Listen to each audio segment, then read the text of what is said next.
When God wants to make a man powerful, he always shreds him into pieces first. Never forget, it's a process with God.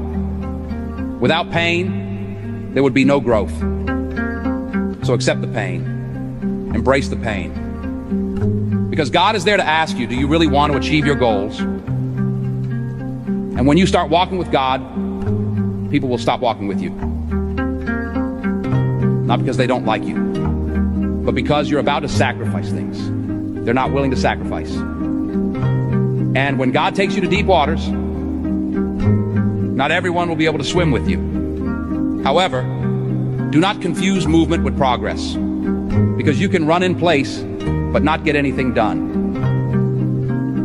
I want you to take a moment and think. Are you moving forward? Who are you taking with? And how are you making things better by God's given power?